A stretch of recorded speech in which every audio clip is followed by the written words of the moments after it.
Did you know that one of the deadliest pandemics in human history raged for over a century, yet most of us have never even heard its name? What if I told you that this killer, which claimed over 12 million lives, didn't begin with a sudden, dramatic bang, but with a slow, almost imperceptible awakening in a forgotten corner of the world?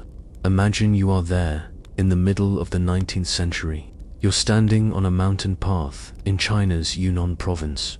The air is thin and cool, carrying the sweet, heavy scent of opium poppies blooming in the valleys below, a cash crop fueling a distant empire's addiction. You can hear the rhythmic clinking of pickaxes on stone, a sound that echoes from hundreds of small, makeshift mines dug into the hillsides. Men are chasing veins of silver, copper, and tin, tearing into the earth to pull its riches out. Few people know that this frantic search for wealth was about to disturb something ancient, a sleeping giant that had lain dormant for generations. Even fewer could possibly understand the consequences that would ripple out from this remote, beautiful, and deeply troubled land. As our story begins, I'd love to know where and at what time you're settling in to listen. It's a wonderful way for us to feel connected as we journey back in time together.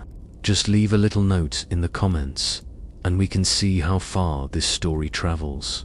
Now, stay on that mountain path, look around you. Yunnan is a place of breathtaking contrasts.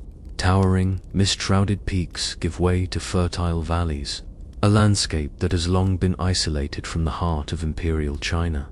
For centuries, it was a frontier, a place of exile and adventure. But now, in the 1850s, it is a cauldron of change. The ruling Qing dynasty is a distant authority, its influence diluted by the sheer difficulty of governing this rugged terrain. Its weakness has created a power vacuum, and into that vacuum has rushed a flood of Han Chinese migrants, drawn by the promise of mineral wealth. They are newcomers, fortune seekers, and they are clashing with the people who have called this place home for centuries, particularly the Muslim Hui population. You can feel the tension in the air, as palpable as the mountain chill. It's in the guarded glances exchanged in the marketplace, in the way different communities stick to their own territories. This isn't just a place of opportunity, it's a tinderbox of ethnic and economic resentments, waiting for a spark. And while these human dramas play out on the surface, something far older is stirring beneath. The frantic mining and logging operations are pushing people deeper into the wilderness than ever before. You see them clearing forests for farmland, their settlements encroaching on ecosystems that have been untouched for ages. This brings them into close contact with the local wildlife, including a creature that will become an unwitting accomplice in the coming disaster, the Yunnan marmot. These large, furry ground squirrels, hunted for their pelts, carry a secret. Their bodies, and more importantly, the fleas that live on them, are a natural reservoir for a microscopic organism called Yersinia pestis. It's the bacterium that causes the plague. For centuries, it has existed here in a delicate balance, cycling harmlessly among wild rodent populations. But as the lines between the human world and the wild world blur, that balance is beginning to tip. Historians still debate the precise moment or mechanism of the spillover. Was it a single hunter handling an infected marmot, or a slow, gradual infiltration as rats from human settlements began to mingle with their wilder cousins? Whatever the specific trigger, the ancient giant was waking up. The bacterium found a new, highly effective host in the black rat, a creature that thrives in the nooks and crannies of human civilization. These rats, living in the miners' camps, the granaries, and the bustling towns, became the perfect vehicle for the disease. Their fleas, now carrying a deadly cargo, could jump from a dying rat to a nearby human, and with a single bite, transmit the infection. This wasn't the dramatic, sweeping plague of medieval Europe, not yet. It was a subtle, localized sickness. A fever here, a strange swelling there, a cluster of deaths in a remote mining village, easily dismissed as a local malady, a miasma, or bad air. No one understood that they were witnessing the first movements of a killer that had slumbered for centuries. The political instability and the environmental disruption had created the perfect storm. The human conflict provided the chaos, and the ecological changes provided the pathogen. All that was needed now was a way for this localized disease to break free from the isolated mountains of Yunnan and find its way to the rest of the world. That opportunity was about to arrive, not in the form of a rat, but in the chaos of a brutal, bloody war. The spark that ignites the tinderbox of Yunnan comes in 1856. You see it not as a single explosion, but as a series of vicious, ugly brawls in market towns and mining camps, escalating with terrifying speed. The simmering resentments between the Hui Muslims and the Han Chinese settlers boil over into open warfare. This is the beginning of the Panthay Rebellion, a conflict that will tear Yunnan apart for nearly 2 decades. You witness the landscape transform from a place of tense peace to one of brutal chaos. Imperial Qing soldiers march in to crush the rebellion, their banners and spears a stark contrast against the green hills. Rebel forces, led by the charismatic Duwengsu, who establishes a sultanate in the city of Delhi, fight back with ferocious determination. Villages become battlegrounds, and the fields, once ripe with poppies and grain, are now scarred by fortifications and soaked with blood. And in the midst of this very human tragedy, the newly awakened plague finds its perfect opportunity. It becomes a silent, unseen combatant, a fellow traveler with every army and every terrified refugee. Imagine you are watching a column of Qing soldiers on the march. They are tired, poorly supplied, and marching through regions where the plague is now endemic in the local rat population. They make camp for the night near a village where people have been falling sick with a mysterious fever. The rats from their supply wagons, drawn by the promise of food, mingle with the local rats. Fleas, the tiny, indiscriminate vectors of death, jump from one host to another. The next morning, the army moves on, carrying not just their weapons and supplies, but a hidden cargo of infected rats and fleas. A few days later, a soldier falls ill, then another. They die in agony, their bodies marked by the swollen, blackened lymph nodes, the buboes that give this form of the plague its name.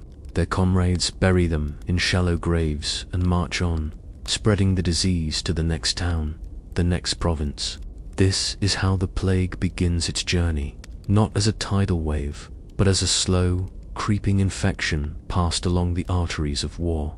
It's not just the soldiers. Look at the roads. They are choked with people fleeing the violence. Entire families, carrying what little they can, form a desperate human river flowing out of Yunnan. They are exhausted, malnourished, and their immune systems are weak, making them incredibly vulnerable. When they stop to rest in a crowded, makeshift refugee camp, the disease finds fertile ground. A single infected person, a single flea-bitten rat that has hitched a ride in a sack of rice, can trigger a localized outbreak that devastates the camp. The survivors, unknowingly carrying the disease with them, continue their journey, taking the plague to places that have never known it before. Meanwhile, the ancient trade routes, the veins of commerce that connect Yunnan to the rest of China, are still active. You see the mule trains, laden with tea, cotton, and opium, still making their way through treacherous mountain passes. These caravans are more than just convoys of goods. They are mobile ecosystems, and the rats that live within them are now part of a vast interconnected network, allowing the plague to travel with the speed of trade. People at the time had no concept of germ theory. In traditional Chinese medicine, a widespread sickness like this was often attributed to a form of poisonous mist or malevolent energy known as janki. Doctors, doing their best with the knowledge they had, might prescribe complex herbal teas to rebalance the body's qi, or even resort to burning herbs directly on the painful buboes, a practice called moxibusha. These efforts, born of a desire to heal, were tragically useless against the bacterial onslaught. The rebellion finally ends in 1873 with a brutal Qing victory and a massacre that shatters the Sultanate of Delhi. But the end of the war does not mean the end of the plague. In fact, the demobilization of troops and the final scattering of rebel remnants only serve to accelerate its spread. Soldiers returning home take it with them. The plague has now firmly broken out of its ancestral home. It has seeped into the neighboring provinces of Guangxi and Guangdong, and is now moving steadily, relentlessly, towards the southern coast. Historians still debate which specific trade route served as the primary escape vector, whether it was the overland trails to Canton or the riverine paths down the Red River Delta. What is certain is that after 17 years of war and chaos, the microscopic killer from the mountains of Yunnan was no longer a regional problem. It was approaching the coast, and with it, the global shipping lanes. Its next destination was a bustling, crowded, vibrant island colony, a gateway between east and west that would become its ultimate launchpad. Now you are no longer in the rugged mountains of Yunnan. It is May 1894, and you find yourself standing on the deck of a ferry, chugging across the Pearl River Delta. The air is thick with the smell of salt, coal smoke, and humid, subtropical heat. Before you, an island rises from the sea, a stunning vision of green peaks and a coastline teeming with activity. This is the British Crown colony of Hong Kong. It is one of the busiest, most vibrant, and most strategically important crossroads on Earth. You see a forest of ship masts and steamship funnels crowding the harbor, flags from dozens of nations fluttering in the breeze. This is the nexus of the British Empire in the East, a place where fortunes are made and goods from across the globe are exchanged. But as your ferry docks, you realize Hong Kong is a city of two starkly different worlds. On the slopes of Victoria Peak, you see the grand colonial homes of the British, with their manicured lawns and wide verandas, designed to catch the cooling sea breeze. But down here, near the waterfront, is another world entirely. This is where the plague, having crept its way from Yunnan through Guangdong province, will make its new home. You step off the ferry and into the district of Taiping Shan. The name, ironically, means peaceful mountain. It is anything but. Here, the streets are narrow, winding alleys, slick with refuse and crowded with a constant surge of humanity. The air is dense with the smells of cooking oil, incense, and overflowing drains. You look up at the tenement buildings, the tong laws, packed so tightly together that they seem to lean on one another for support. Families of 10 or more live, crammed into single, windowless rooms. It is a place of incredible energy and life, but also of profound poverty and a near-total lack of sanitation. And it is a paradise for rats. They scurry along the rafters, through the open sewers, and within the very walls of the buildings. The people here are accustomed to hardship and to sickness. Fevers come and go. But what is starting to happen now is different. You hear whispers of a new illness. It starts with a sudden, violent fever. The victim becomes delirious, their body racked with chills. Then, the telltale sign appears, a painful, grotesque swelling in the groin, armpit, or neck. The bubo, it grows with terrifying speed, the skin stretching taut and turning a dark, bruised purple. Death usually follows within a few days. At first, the British colonial authorities, living their separate lives up on the peak, pay little mind. They dismiss it as just another Chinese fever, a consequence of what they see as the unsanitary lifestyle of the locals. But they cannot ignore it for long. The deaths begin to mount, dozens, then hundreds. The distinctive, sweetish, sickly smell of death begins to hang over the alleyways of Taiping Shan. The plague is not just present in Hong Kong, it is exploding. The colonial government finally lurches into action, and its response is as brutal as the disease itself. You watch as squads of British soldiers and sanitary officers, their faces grim, march into the district. They go from house to house, breaking down doors if necessary. They drag the sick from their homes, separating them from their families and forcing them onto plague carts bound for hospital ships or hastily erected isolation wards, places from which few return. They burn the personal belongings of the victims, believing the disease clings to clothes and furniture. This heavy-handed approach creates a storm of fear, resentment, and resistance. To the local Chinese population, it feels less like a public health measure and more like a hostile invasion. An obscure but telling curiosity from this time is the spread of rumors that the British were deliberately poisoning the water wells to kill them off. The mistrust was so profound that many families began hiding their sick, trying to nurse them in secret, which only allowed the disease to spread further within the cramped tenements. Historians still debate the true impact of these draconian measures. While they may have slowed the spread in some areas, they also drove the epidemic underground and shattered any hope of community cooperation. But the real tragedy of Hong Kong was its role as a global connector. Look back towards the harbor.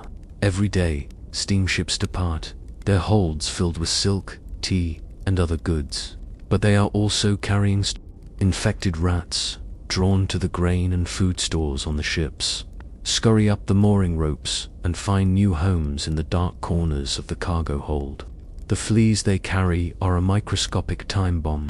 A ship sets sail for Bombay, another for Sydney, others for Honolulu, Manila, and San Francisco. For the first time in history, the plague has access to a global transportation network of unprecedented speed and efficiency.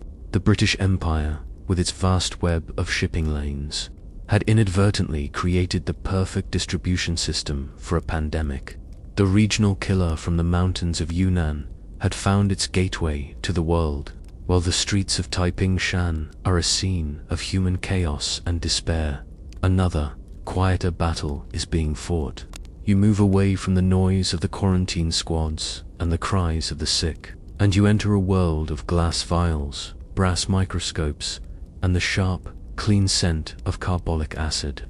The humid Hong Kong air is just as oppressive here, but the fight is not against panic, it's against time. A new kind of warrior has arrived in the city, armed not with rifles and bayonets, but with scientific knowledge.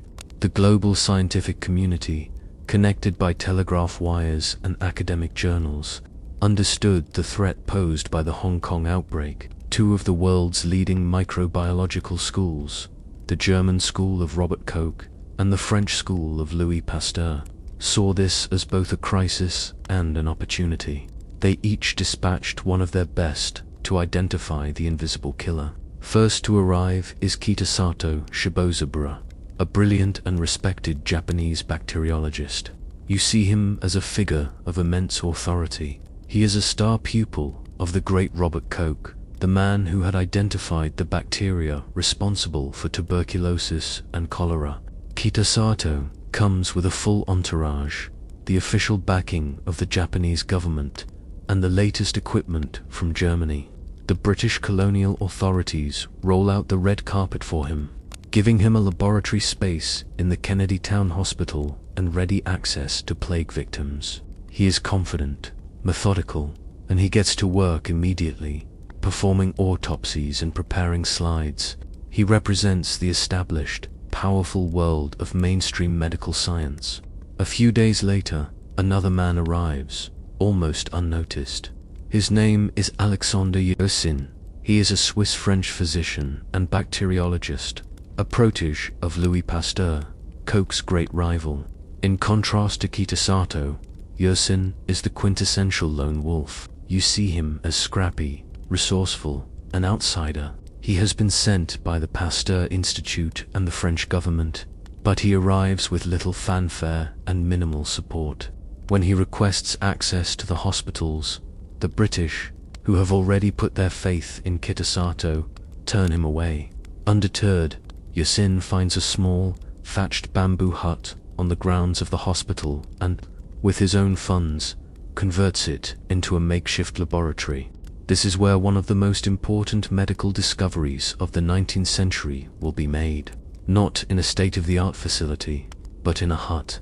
The race is on. Both men are pursuing the same goal: to fulfill Koch's postulates, They need to find the same microorganism in all victims of the disease, isolate it, grow it in a pure culture, and then show that this culture can cause the disease in a healthy animal. Kitasato, working with bodies from the morgue, quickly identifies a bacterium. But there's a problem he doesn't realize. His samples are often from victims who have been dead for several hours. In the sweltering Hong Kong heat, their bodies are already decomposing, filled with a host of other post-mortem bacteria that contaminate the samples. He announces his discovery, but his description of the bacillus has some critical inaccuracies. Yersin, locked out of the official system, resorts to unconventional methods. This is where you witness a truly eccentric and crucial moment in medical history. He knows he needs a fresh sample, untainted by decomposition. You watch as he approaches the British sailors who have the grim job of collecting the dead from their homes. He bribes them. Instead of letting them take a body directly to the crowded morgue, he intercepts them and, right there in his little bamboo hut, performs a quick, clandestine aspiration, drawing fluid directly from the still warm bubo of a recently deceased patient. It's a risky, desperate move, but it gives him a pure, uncontaminated sample. He places a drop of the fluid under his microscope, adjusts the focus, and peers into the eyepiece.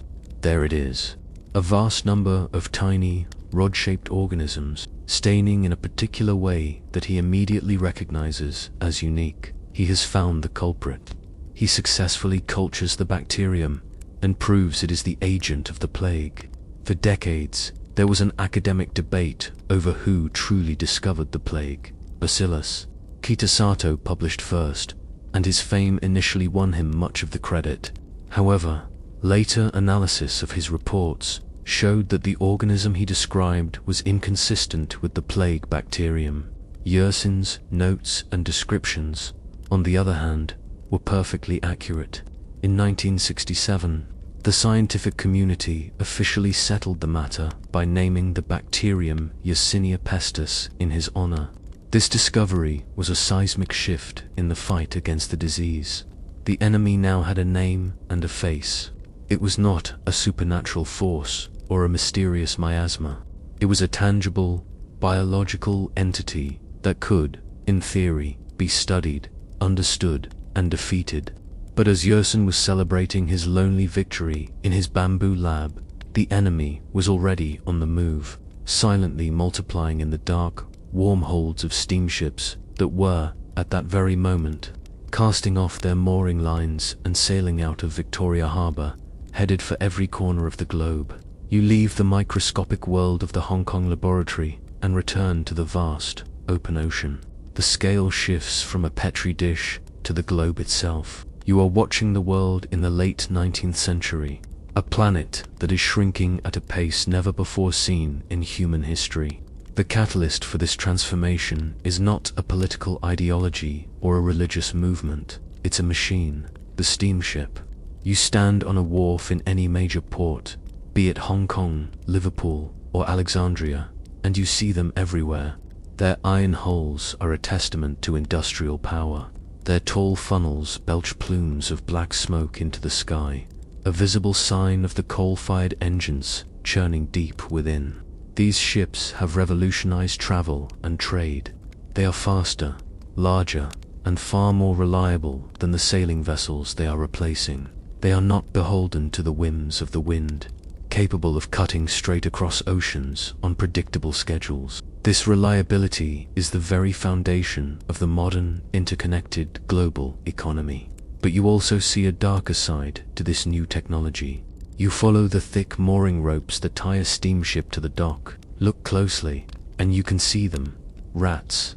Not the timid field mice of the countryside, but the bold, aggressive black rat, Rattus rattus, a species that has evolved for millennia to live alongside humans, to eat our food, and to travel in our vehicles.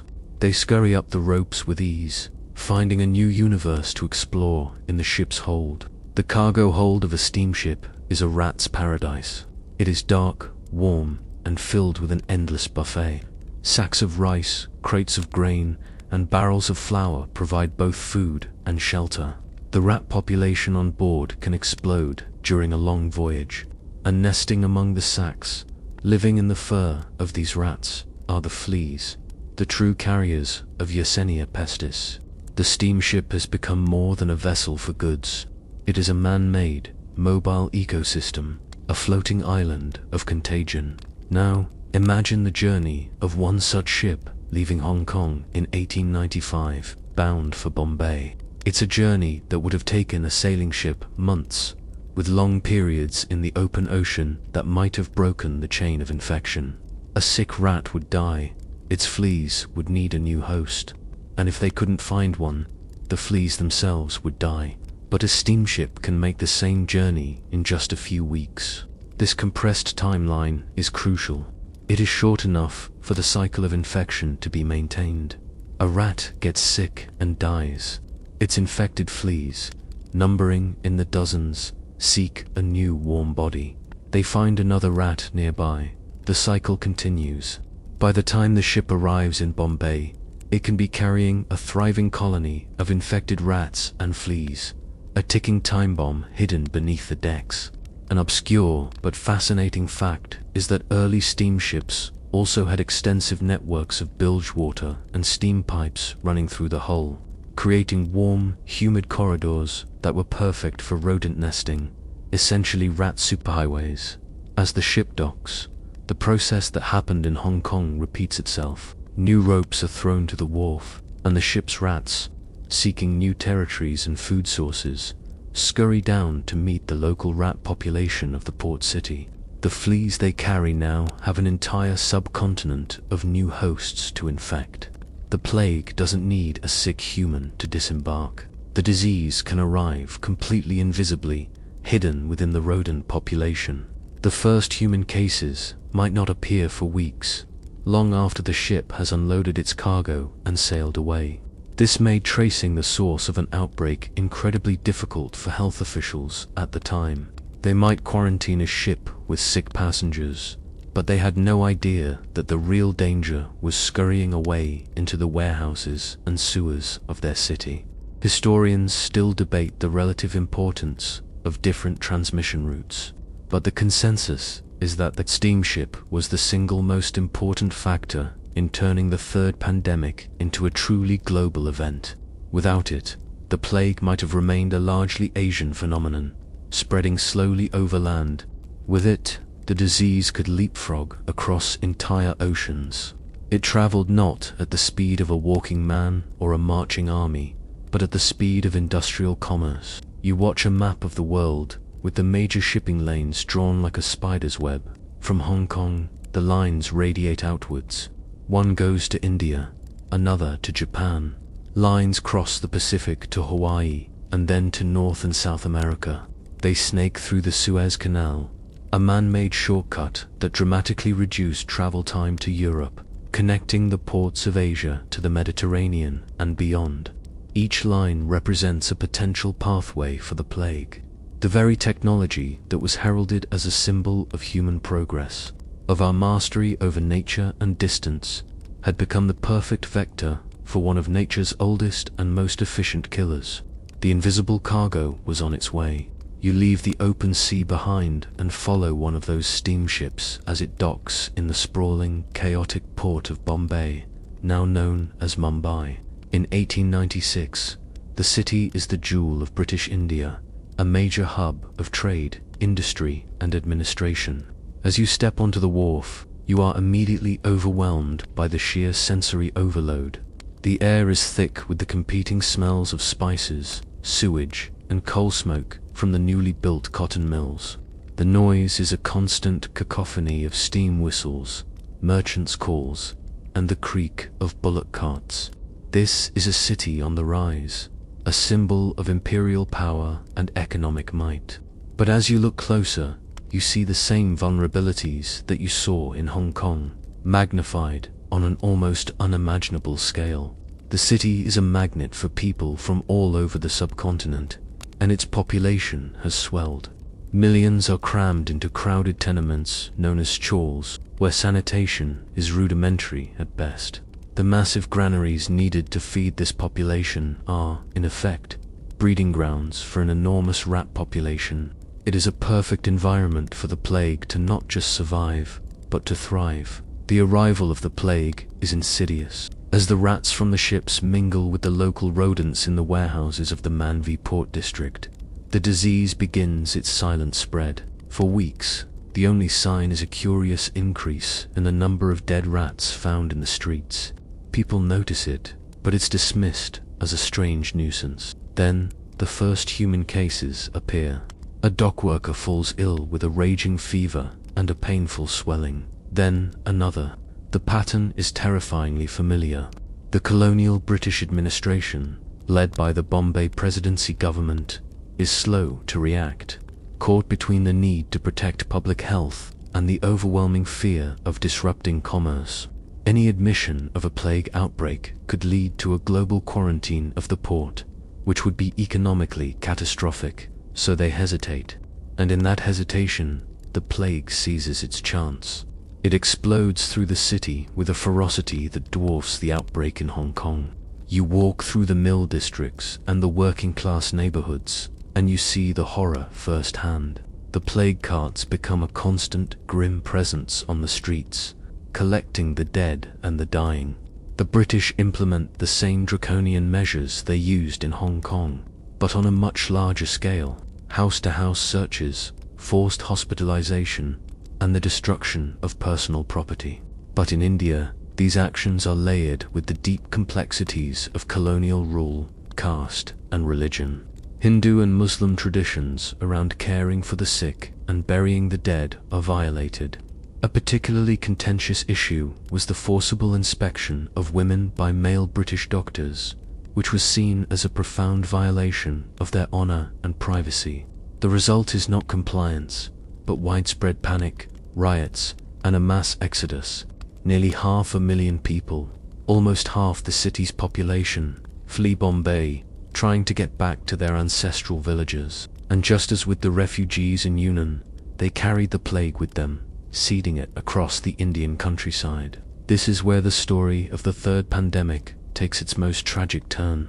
India becomes the undisputed epicenter of the global catastrophe. Over the next 3 decades, the subcontinent will account for the vast majority of the pandemic's deaths, with official figures exceeding 10 million, though the true toll is likely much higher.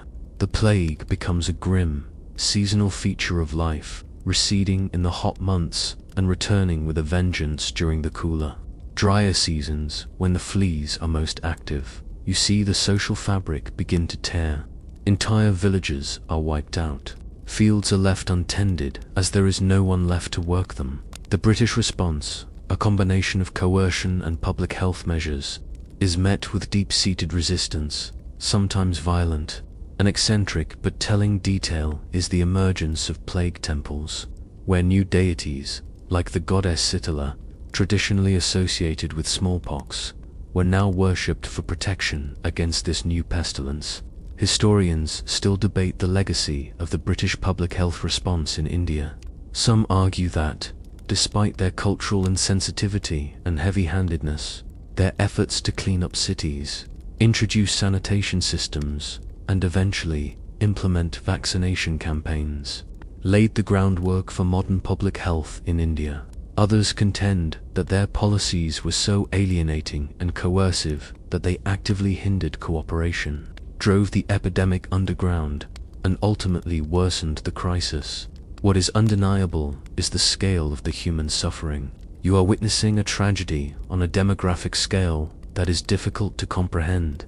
For the people of India, the third pandemic was not a distant historical event. It was a living nightmare that shaped the lives of generations. It was here, in the crowded shoals of Bombay and the dusty villages of the countryside, that the killer from Yunnan would claim the vast majority of its victims, leaving a scar on the subcontinent that would take decades to heal.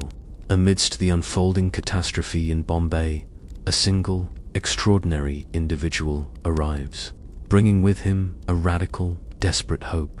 His name is Waldemar Haffkine. You see him as a man driven by a fierce, almost obsessive, scientific zeal. He is a Russian Jew, born in Odessa, and a brilliant bacteriologist from the Pasteur Institute in Paris.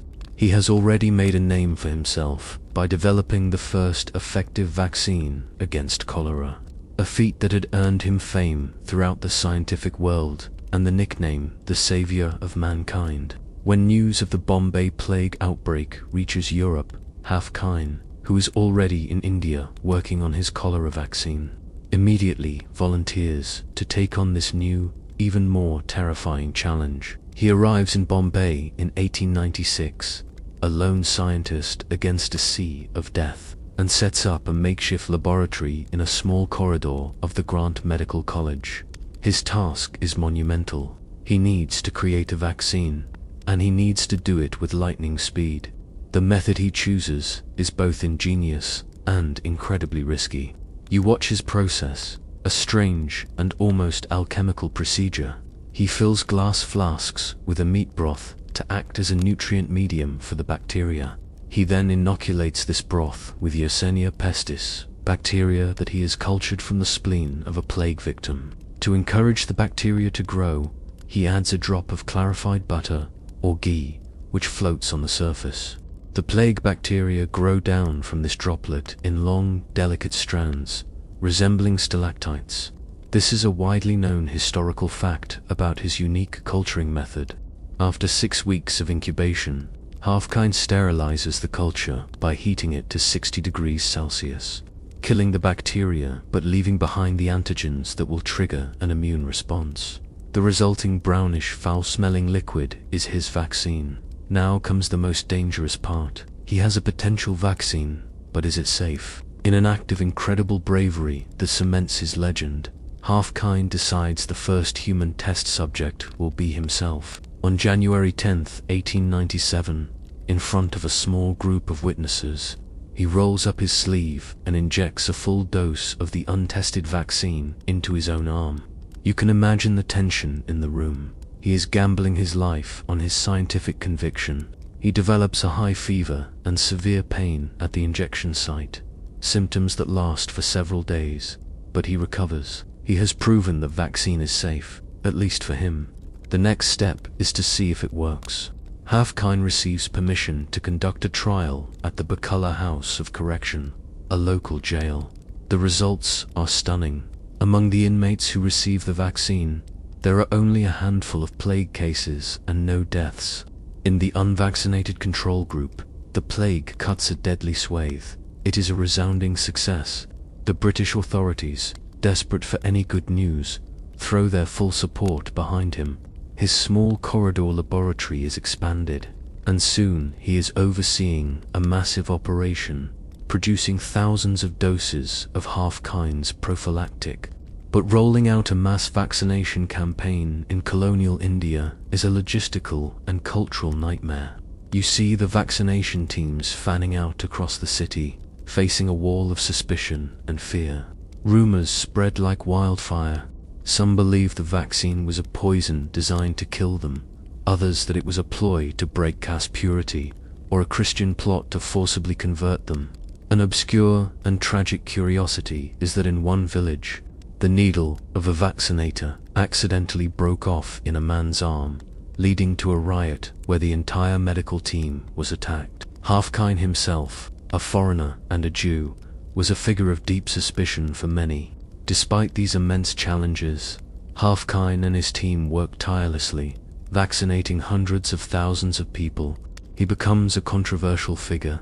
The British medical establishment, with its rigid bureaucratic mindset, was often hostile to his methods and his single-minded focus.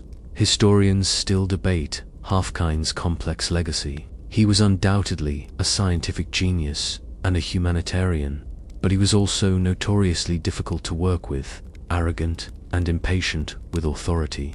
His career would later be derailed by the Little Illegible disaster, where a batch of his vaccine became contaminated with tetanus, causing 19 deaths and leading to a lengthy and painful public inquiry that exonerated him but broke his spirit.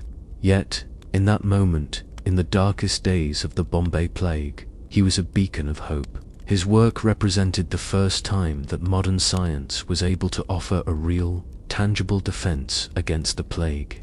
It was not a perfect defense. The vaccine's immunity was temporary, and its side effects could be severe. But it was a start. It was a weapon, forged in a glass flask in a tiny laboratory. In the desperate race against an ancient killer, you now travel across the vast expanse of the Pacific Ocean, following the path of a steamship named the SS Australia. The year is 1900. Your destination is the Golden Gate of the American West, the bustling, energetic city of San Francisco.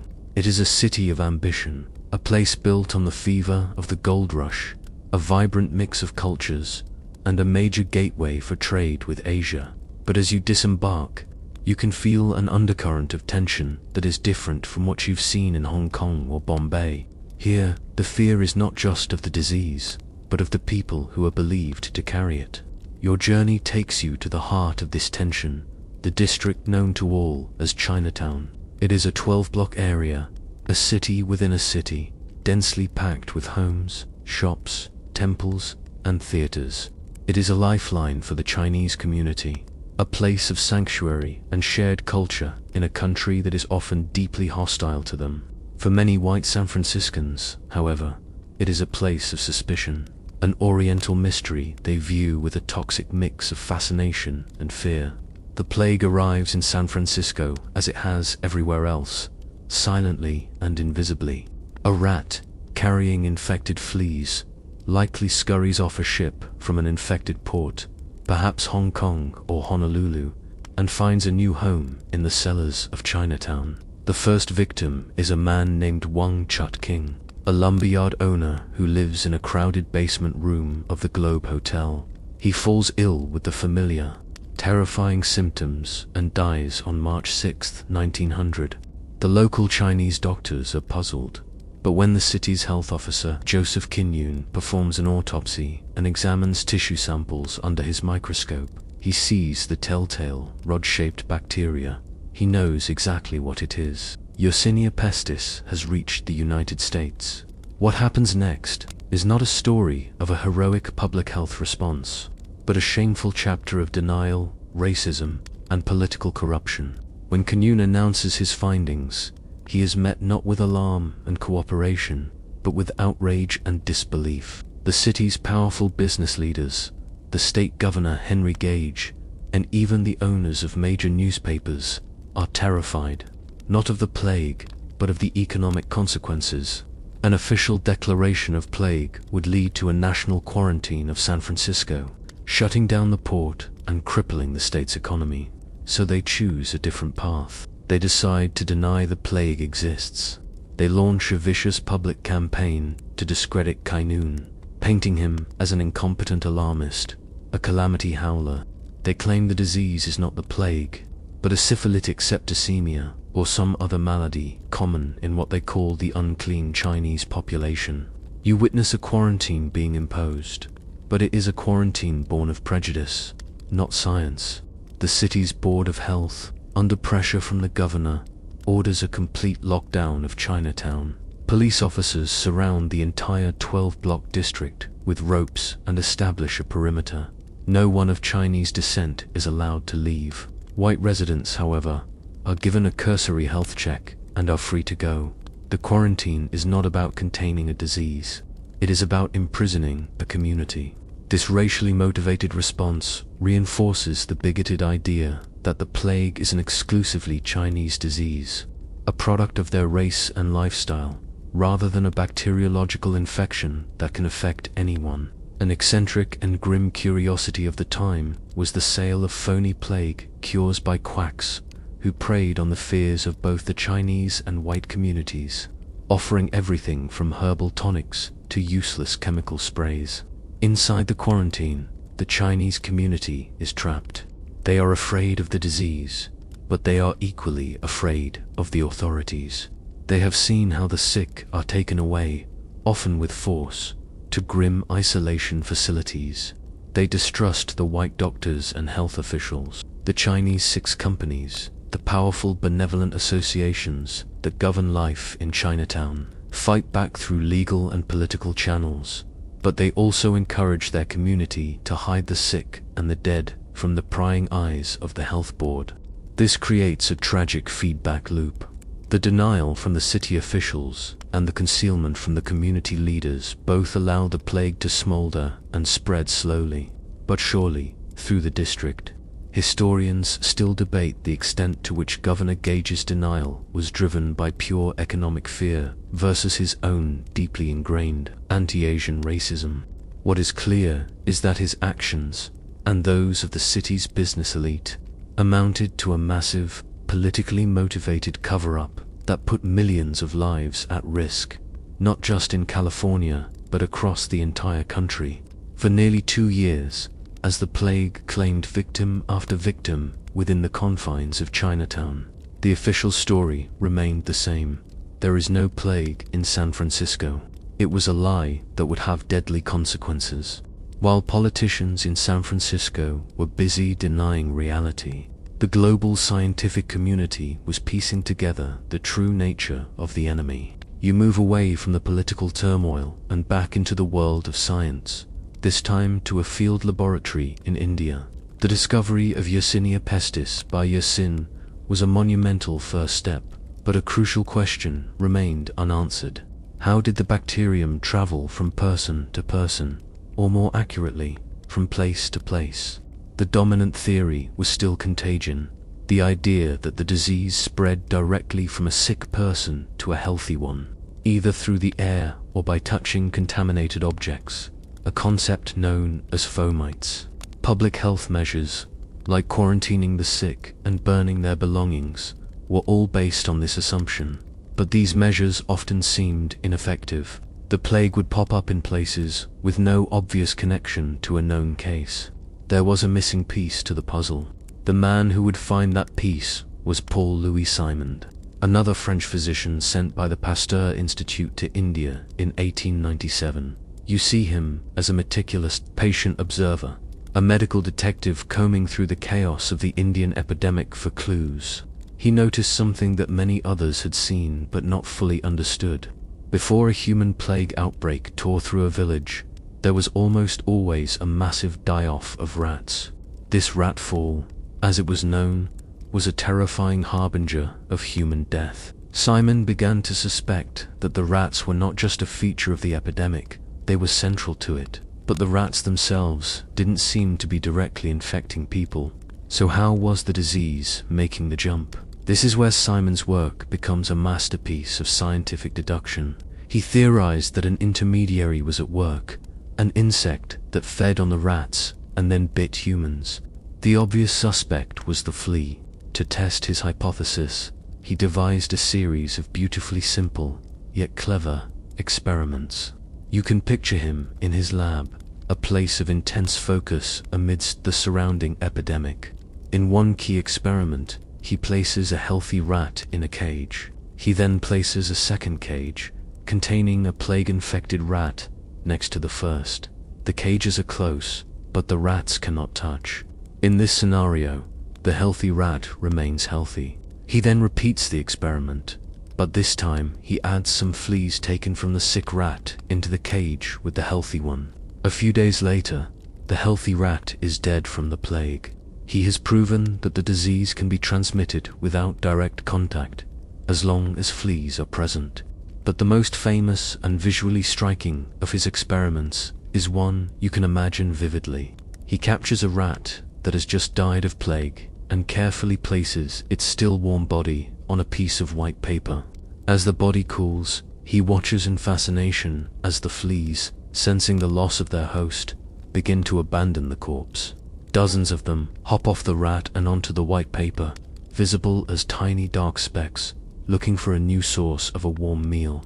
This simple observation was the aha moment. He realized that a flea, having taken a blood meal from an infected rat, would, upon its host's death, seek out the nearest warm body, which was often a human living in the same dwelling. The flea would then bite the human, regurgitating some of the bacteria-laden blood from its previous meal into the new wound, thereby transmitting the infection. This discovery of the rat-flea transmission cycle, published in 1898, was a paradigm shift. It explained everything. It explained why the disease seemed to follow trade routes, because that's where the rats traveled. It explained why it was so prevalent in poor, unsanitary areas, because those were the places with the largest rat populations, and it explained why quarantining only the sick humans was not enough. The true reservoir of the disease was the city's rodents. This new knowledge, however, was slow to be accepted. It flew in the face of centuries of medical dogma about miasmas and contagion. An obscure but interesting debate among entomologists at the time was whether all flea species were equally effective vectors, which led to detailed studies of the specific species, Xenopsilochiapis, or the oriental rat flea, which was proven to be the primary culprit. This scientific breakthrough provided a powerful new weapon, knowledge. The fight against the plague now had a new target. It wasn't just about finding sick people. It was about killing rats and controlling the flea population. This shift is what finally broke the back of the official denial in San Francisco. Federal health officials, armed with Simon's research, were able to prove that the rats in Chinatown were indeed infected with plague. They launched a massive citywide sanitation and rat eradication campaign that, while still tainted by racism, was based on this new scientific understanding. The scapegoating of a particular community, born of fear and prejudice, slowly began to give way to a more rational, scientific approach targeting the true, non-human culprits of the pandemic, with the enemy identified as Yersinia pestis and its accomplices revealed to be the rat and the flea. Authorities around the world began to implement a new and more systematic set of public health measures. You are now a witness to daily life in a city under the shadow of the plague, a life governed by rules and restrictions that would feel eerily familiar to a modern audience. The most visible symbol of this new era is the quarantine flag. You see it fluttering from the masts of ships held in the harbor, a stark yellow banner, the yellow jack, signaling the presence of disease on board. For the passengers and crew, it means days or weeks of confinement, waiting in the stifling heat of the ship, wondering if a fever will mark them for the isolation ward. This maritime quarantine, a practice centuries old, is now enforced with a new scientific rigor. Ships arriving from infected ports are met by health officials who inspect every person on board, looking for any sign of illness. On land, the restrictions on movement become a part of the urban landscape. You see health checkpoints being set up on the roads leading out of an infected city. Guards, some in makeshift uniforms, stop wagons and carts, checking the occupants for fever and the telltale buboes. To travel, you now need a health pass, a piece of paper signed by a doctor certifying that you are free from the plague.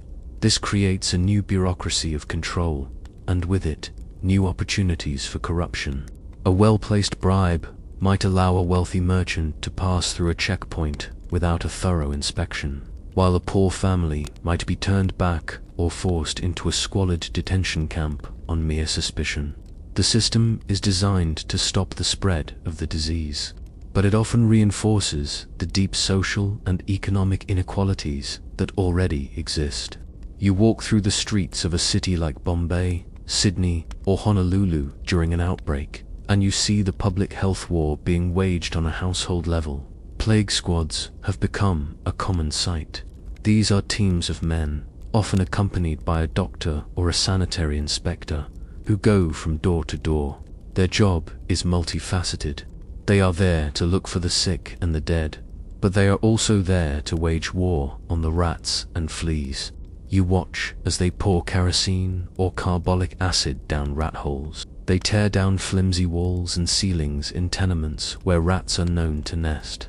They oversee massive campaigns to remove garbage and filth from the streets, understanding that a cleaner city is a city with fewer rats. One of the more peculiar and ambitious measures you might see is the offering of bounties for dead rats. City officials would pay a small fee for every rat carcass brought to them, leading to the rise of a new profession, the rat catcher. This practice, however, sometimes backfired spectacularly, as enterprising individuals started breeding rats in secret to collect more bounty money. Life inside the home is also transformed. public health posters, printed in multiple languages, appear on city walls, warning people about the dangers of rats and fleas.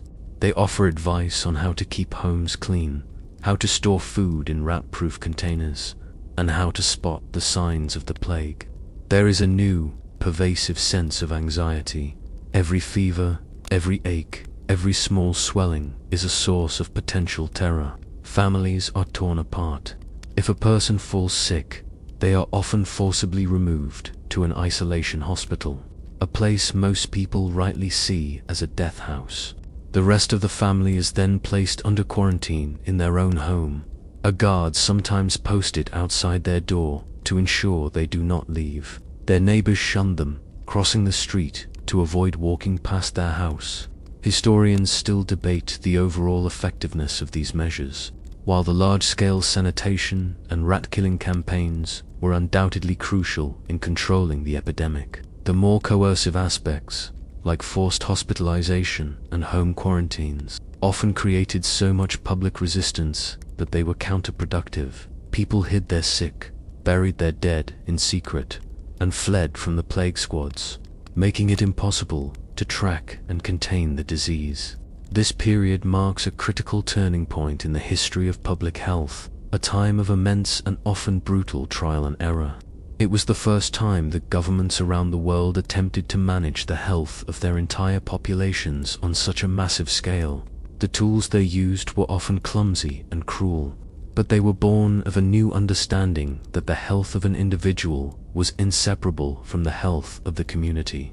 Life under the quarantine flag was a life of fear and restriction, but it was also the dawn of a new age of state intervention in the name of public health. You've witnessed the global response to the pandemic, the quarantines, the rat catching, the frantic search for a vaccine.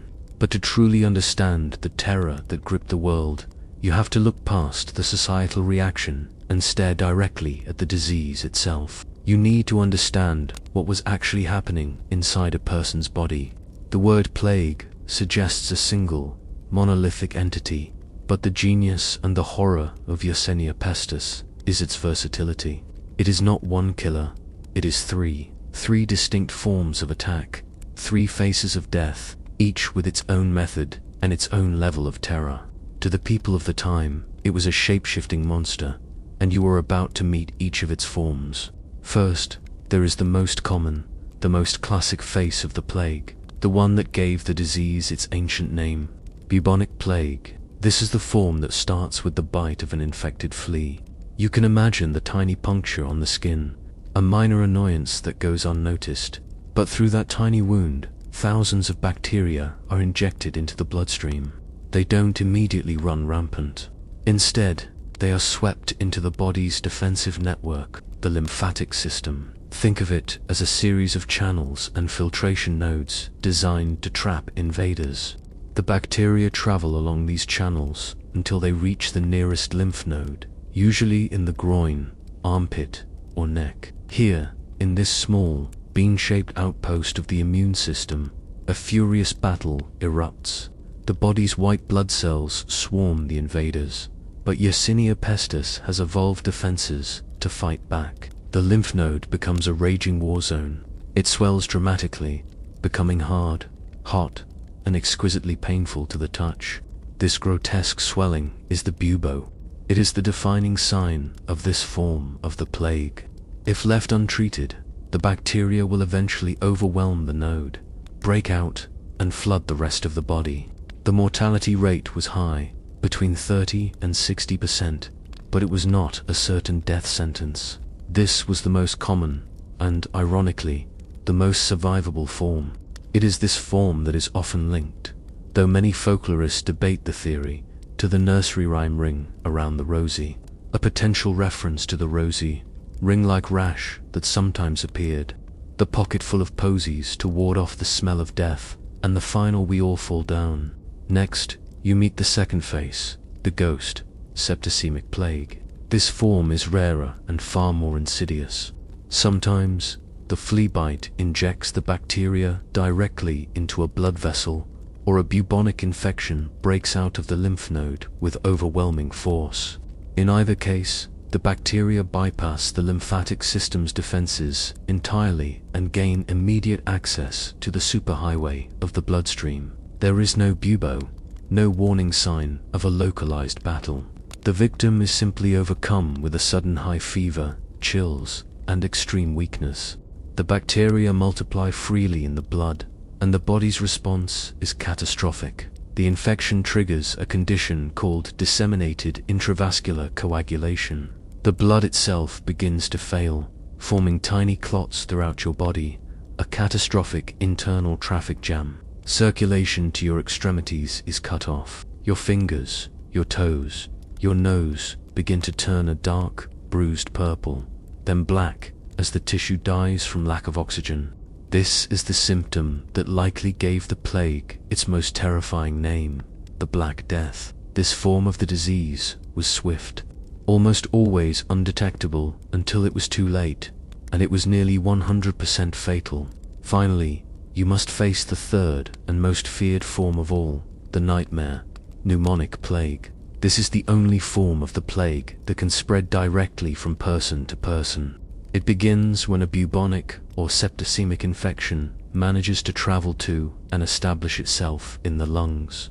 The victim develops a severe pneumonia with a high fever, chest pain, and a terrible, racking cough. But this is no ordinary cough. The sputum it produces is thin, watery, and often tinged with blood, and it is teeming with millions of Yersinia pestis bacteria. With every cough, every sneeze, the victim sprays a fine, invisible aerosol of death into the air. Anyone who inhales these droplets can become infected, with the bacteria lodging directly in their lungs. The rat and the flea are no longer needed. The disease now travels at the speed of a human breath. It was incredibly contagious and, without the antibiotics we have today, it was uniformly fatal. An outbreak of pneumonic plague could sweep through a community like a firestorm, turning a localized flea-borne problem into an unstoppable human-to-human catastrophe. While the rat-flea model explains the bubonic form perfectly, some historians and scientists still debate whether it fully accounts for the rapid spread seen in some outbreaks, suggesting human fleas and body lice could have also played a role in transmission, especially in colder climates. These three faces, the warrior, the ghost, and the firestorm, show why the plague was such an object of ultimate terror. It could attack in different ways, ensuring its survival and spread under almost any condition. You journey south, crossing the equator, to a continent that often felt a world away from the crowded ports of Asia and Europe. It is January 1900, and you are sailing into one of the most beautiful natural harbors on Earth. The sandstone cliffs glow in the morning sun, and a burgeoning city spreads out along the shoreline. This is Sydney, Australia, the capital of the colony of New South Wales. It is a confident, prosperous city, proud of its British heritage and its growing place in the world. The people here have been reading about the plague in Hong Kong and India for years, but it feels like a distant problem, a horror confined to the unclean and overcrowded cities of the Orient. There is a sense of complacency, a belief that the vast ocean that surrounds them is a perfect quarantine. That illusion is about to be shattered. The plague arrives in Sydney in the same stealthy way it has arrived everywhere else. It's not a sick passenger who brings it ashore, but a rat. Health officials had already been on alert, inspecting ships from infected ports and even fumigating some of them with sulfur dioxide. But their efforts were not enough. A rat from a ship, likely the SS Formosa, which had come from plague-stricken Numia, makes its way ashore at the Darling Harbour wharves. It finds a new home among the warehouses and slums that crowd the waterfront, and the infection begins its silent spread through the local rat population. The first human victim is Arthur Payne, a 33-year-old delivery driver. He doesn't work on the docks, but his route takes him through the wharf district every day. He falls ill with a fever and a painful swelling in his groin and dies a few days later. The local health authorities, led by a capable and energetic doctor named John Ashburton Thompson, quickly confirm the cause of death. The plague is in Sydney, What follows is a remarkable contrast to the denial and chaos you witnessed in San Francisco. The announcement of the plague's arrival certainly causes a wave of public fear and panic. People hoard disinfectants, and there is a surge in sales of all sorts of useless anti-plague charms and tonics. But the official response is swift, organized, and largely effective. Thompson, a firm believer in the new science of the rat flea transmission cycle, immediately focuses the city's efforts on the true source of the problem. He doesn't just quarantine the sick, he declares war on the city's rats and the unsanitary conditions that allow them to thrive. You watch as this war unfolds. The government immediately places the entire waterfront and the adjacent residential area, a poor and crowded district known as the Rocks, under a strict quarantine. But this is not just about isolating people, it's about sanitation. Armies of workers, dubbed the Warforts, are sent into the quarantine zone. You see them, a diverse crew of city employees and temporarily hired laborers, fanning out through the narrow streets. They are armed with shovels, brooms, and buckets of carbolic acid and lime. They cleanse alleyways, empty cesspits, and tear down dilapidated, rat-infested buildings. A massive rat-catching campaign is launched, with a bounty of 2 pence offered for each rat carcass. Over a few months, more than 100,000 rats are killed and incinerated. An obscure but vivid detail from this period is the creation of a special plague department, with its own dedicated ambulances and a steam-powered disinfecting machine that was used to sterilize the belongings of victims and contacts. Of course, the Sydney response was not without its flaws. The quarantine and cleanup efforts disproportionately affected the city's poorest residents, and there were accusations that the government was using the plague as an excuse to clear slums for commercial redevelopment. There was also a distinct racial element, with much of the early blame directed at the city's small Chinese community, whose homes and businesses were among the first to be targeted for aggressive cleansing operations. Historians still debate the true motivations behind some of these slum clearance policies. However, compared to the official denial in San Francisco or the overwhelming chaos in Bombay, the Sydney outbreak was a case study in effective, science-led public health management. Thompson and his team kept meticulous records, creating detailed maps that tracked the location of dead rats and human cases, proving the connection between the two and justifying their focus on sanitation. The outbreak was largely contained. Over the next 8 months, there were just over 300 cases and about 100 deaths. It was a tragic loss of life, but a far cry from the catastrophes unfolding elsewhere. Sydney's story shows that while the plague was a formidable foe, it could be fought. It proved that with strong leadership, a commitment to scientific principles, and a willingness to spend the necessary resources, the 100-year killer could, to some degree, be contained. You travel now to a different landscape, a place of vast, windswept plains and biting Siberian winds. The year is 1910, and you are in Manchuria, a remote and rugged territory in northeastern China. It is a land of contested empires, a chessboard where the interests of China, Russia, and Japan collide. But your focus is not on the soldiers or the diplomats, it is on the trappers. Autumn is giving way to a brutal winter, and these men are the frontline soldiers in a different kind of war, a war for commerce. They are hunting the Tarbagan marmot, a creature whose thick, soft fur is in high demand in the fashion houses of Europe, often passed off as a cheap substitute for sable or mink. You see these trappers, many of them recent migrants, seeking their fortune, heading out onto the frozen steppe. They are poorly equipped, driven by the promise of a high price for their pelts, and they are about to unleash a new kind of hell. For centuries, the local hunters in this region had known a simple rule, a piece of folk wisdom passed down through generations. You never hunt a sick marmot. A healthy marmot is fast, alert, and difficult to catch. A sick one is slow, sluggish, and easy prey. The old hunters knew that these sluggish animals carried a sickness that could pass to humans, and they avoided them at all costs.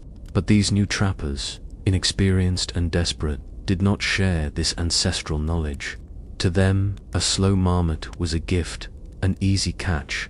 You watch as they kill these sick animals, skin them, and pack the pelts.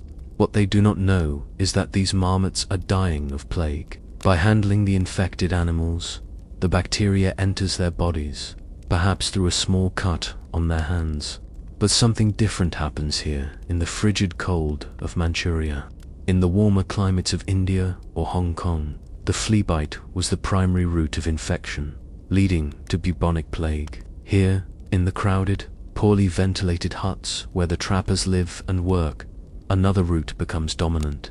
It's possible the trappers inhale bacteria while skinning the animals. The infection takes root not in their lymph nodes, but directly in their lungs.